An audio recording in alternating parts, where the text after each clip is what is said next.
എമ്പുരാന്റെ trailer എല്ലാരും കണ്ടിട്ടുണ്ടാവില്ല. എന്താ പാട്, ഉഷാറല്ലേ? ഞാൻ പറഞ്ഞില്ല കഴിഞ്ഞ വീഡിയോയില് ഇതിന്റെ റേഷ്യോസ് നല്ല വ്യത്യാസം ഉണ്ടാവുന്നു. ബ്ലാക്ക് ബോർഡിന്റെ വിടുത്ത് കൂടുന്നു. ഐമാക്സ് റേഷ്യോ പിന്നെ അനോമോർഫിക് ലെൻസ് ഉപയോഗിച്ചുകൊണ്ടാണ് ഇങ്ങനെ. ഇപ്പൊ നമ്മള് തിയേറ്റർ സ്ക്രീനിൽ എന്താ പാടാവും, തിയേറ്റർ സ്ക്രീനിലും ഡിഫറൻസ് വരാൻ ചാൻസ് ഉണ്ട് എന്നാണ് പറഞ്ഞു കേൾക്കുന്നത്. തുടർച്ചക്കാർ എന്നെ പിന്തുടരുന്നവർ ആരാണോ അവരാണ് എന്റെ മക്കൾ. 3:50 ട്രെയിലർ മോനെ. പി.കെ. രാംദാസ് ബാക്കി വെച്ചിട്ട് പോയ ഈ യുദ്ധത്തിൽ ഈ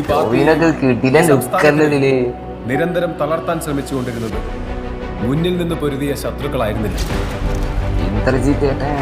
കേരളത്തിലെ കപട മതേതരവാദികൾ ധരിക്കാൻ പോകുന്ന ഒരു വാർത്ത. കേരളം മൊത്തം വെട്ടി തെരിച്ച് ട്രെയിലർ വന്നപ്പോ തന്നെ ഇപ്പൊ ഒന്നും പറയാനില്ല.